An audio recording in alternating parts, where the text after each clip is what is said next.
Então tá, maravilhoso, passamos por este tema incrível. E então vamos trazer as suas definições, o seu entendimento, o seu estudo sobre o que seriam então esta gama de fenômenos desconhecidos que geram tanta confusão. O Geraldo Sacani lá fala que é raio-bola, diz que nada existe. Tem gente que fala que é elementais, seres espirituais ou anjos. Tem gente que acha que é tecnologia que veio de outros planetas. Vamos lá, traga então para nós todo o panorama envolvendo estes fenômenos. A gente poderia simplificar e falar assim, olha, existem fenômenos que são tecnológicos, naves, e fenômenos que são interdimensionais, ou muita gente vai querer falar, se for mais religioso, anjos, ou espíritos, enfim.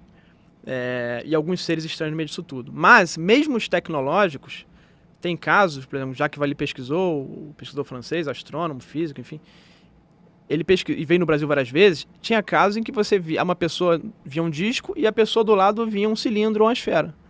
Como é que você explica um negócio desse? De fato, é um fenômeno que parece que está se mostrando tecnológico, mas ele intervém na sua consciência e você vai ver o que ele quer que você veja. Se ele quiser que você veja um anjo, você vai ver. Se você quiser que ele veja um disco voador, ele vai ver. E por outro lado, em contraposição a isso, a gente tem naves que os Estados Unidos juram que recuperaram, esses denunciantes juram que os Estados Unidos têm. Mas vamos pegar, inclusive, esse caso mais concreto, né? Que o pessoal é o nuts and bolts, porcas e parafusos. O pessoal quer tocar no negócio, né? Exatamente. Você tem lá o Lakats, que é o maior engenheiro de mísseis hoje dos Estados Unidos, que foi parte do programa, que foi chefe do programa OVNI, que pesquisou o Rancho Skinwalker, que é aquela, pra quem não sabe, aquela loucura que tem OVNI, tem poltergeist, tem lobisomem, tem de tudo ali. Os Lakats que falam, eu tinha a nave, a gente conseguiu abrir a nave. Quando eu entrei na nave, a nave tinha lá 2 metros. Quando eu entro na nave, parecia que eu estava dentro do estádio de futebol.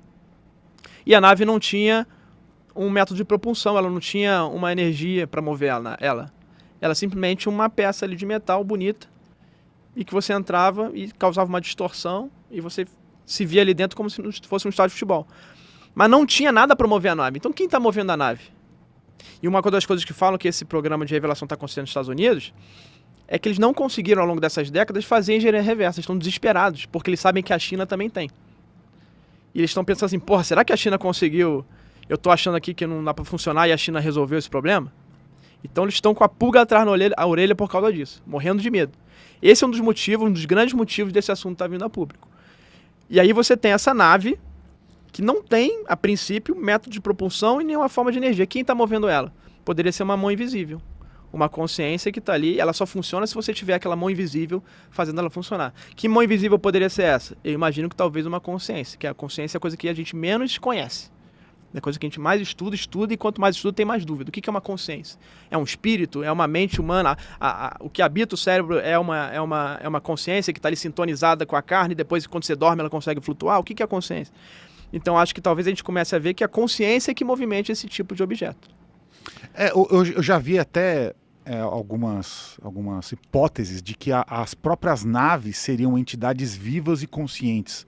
Então, ou seja, não seria de porcas e parafusos, apesar de talvez conter também elementos físicos de metal, ou ferro, ou aço, ou sei lá, qualquer elemento desse tipo. E aí começa a parte estranha que se une com a tecnologia. Os Estados Unidos, segundo esses denunciantes, eles têm naves intactas. Aí você fala assim, pô, como é que o cara tem uma nave intacta? Ele fez sinalzinho e o ET lá chegou, ou o ser que estava pilotando pousou e foi embora, te deu a chave e foi embora? Não. Eles falam que tem 2 formas de fazer isso. A primeira é por rituais. Rituais de magia, literalmente. Você evocar. Eles usam a palavra summoning, evocar. Você está fazendo rituais para evocar essas naves. O que seria uma analogia com o Jinn. O Jinn é o gênio da lâmpada. O Jinn vem do islamismo, né? O Jinn é aquele ser que você evoca para pedir alguma coisa. Você esfrega a lâmpada, às vezes ele habita uma peça de metal, um artefato poderoso, mágico, enfim, a lâmpada é só uma metáfora, né? A pessoa esfrega a lâmpada e sai esse ser. E aí você pede uma tecnologia em troca de algo. O que muitos denunciantes dão a entender é que os Estados Unidos, em determinado momento, fez um ritual, saiu um Jinn, eles pediram tecnologia para manter a supremacia militar, e em troca disso, eles permitiram abduções, mutilações de animais e todas essas coisas mais bizarras que a gente vê. Que denunciante seria esse? Quem fala isso é o David Grush, né? Ele fala assim, olha só, a gente tem as naves, Ele falou no Congresso isso. Mas ele falou dos rituais, é que eu não lembrava dessa parte. Então, eu vou fazer ligação. Aí ele fala assim, a gente fez acordos. Aí ele fala assim, que tipo de acordos foram feitos? Aí é melhor não falar isso, quem tem que falar isso é o presidente. Porque pra mim foi uma coisa muito perversa que fizeram, foi um acordo muito perverso. E se você lembrar do Jim, o árabe é o único cara que consegue negociar com o Jim. Porque o Jim, ele sempre tem a supremacia na negociação. Ele sempre vai conseguir de você muito mais, ele vai te enrolar, ele sempre vai conseguir muito mais do que você tá pensando que tá ganhando, o cara tá levando de montão. Então parece que os Estados Unidos aconteceu isso com ele. Eles talvez pediram tecnologia e aí permitiram uma série de atrocidades sendo feitas lá no mundo inteiro. E aí o seguinte, o David Grush fala isso, e aí vem os jornalistas como Tucker Carlson, que estão ligados a esses caras do Trump e esses denunciantes, todos estão vindo a público, ele fala, essas naves foram summons, elas foram evocadas. E evocação é uma coisa de ritual. Não se usa esse termo summon em evocação se não for dentro de um ritual. Não existe isso. Então tem esse lado. Aí você começa a ligar uma parte, entre aspas, mágica, mística, esotérica, com a parte tecnológica, porque você tem naves intactas. A outra forma que eles dizem, isso já saiu na semana passada, um denunciante da Força Aérea que pilotava o helicóptero e recuperava as naves, eles falam que os militares têm treinados ativos psiônicos. O que é o psiônico? O psiônico é o cara que ele consegue, através de meditação, controlar objetos e comandar esse troço para pousar. Porque se você tem um objeto tecnológico que é comandado através da consciência, por que eu não consigo, com a minha consciência, ir até lá e controlar ele? Se é controlado pela consciência? Se não é botão, se não é uma operação, é consciência, eu consigo talvez controlar. Não tem o fenômeno das possessões, né, que entidades poderiam controlar os nossos corpos. A gente tem evidências disso aos montes. Quem sabe isso não está certo, né? Os militares controlando essas tecnologias pela consciência, e isso que ele denunciou aí na última semana, e é isso que a gente vai começar a ver daqui a pouco, esse lado tecnológico junto com um lado ali de consciência e esotérico. Porque para mim, quando você fala de anjos, demônios, djinns, espíritos, para mim nada mais é que nomes que as religiões dão diferentes para uma coisa que é a consciência. E para mim, a consciência, você pode ter uma consciência habitando um corpo, como a nossa que está aqui, e que inclusive pode viajar se a gente dormir ou meditar, etc. Ou a consciência ela pode habitar, inclusive, corpos imateriais, ou corpos que não são biológicos, por exemplo, como a tecnologia, ou um artefato que às vezes o pessoal enterra, ou uma joia, um ouro, que o pessoal fala que é amaldiçoado.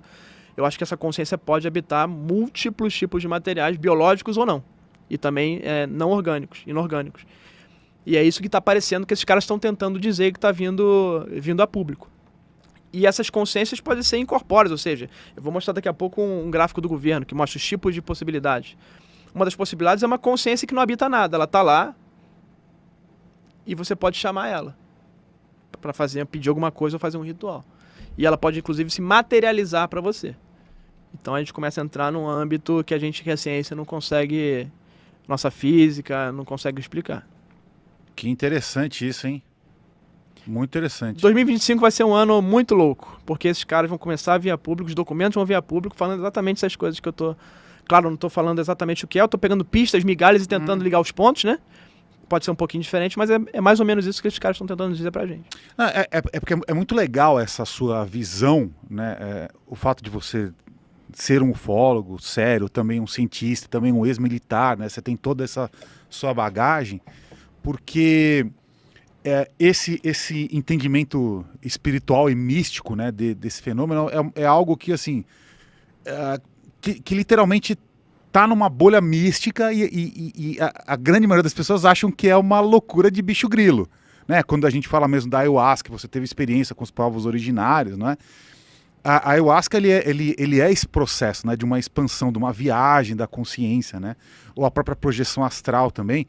E é interessante você estar trazendo, então, você está cruzando informações de denunciantes americanos, de órgãos governamentais americanos que estudam isso e que tem esse cruzamento, então, de informações, né?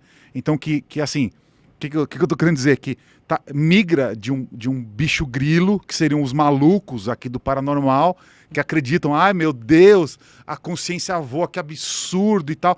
Mas ali a CIA também está explorando. Tudo bem que os Estados Unidos têm um grande histórico já de estudos de fenômenos paranormais.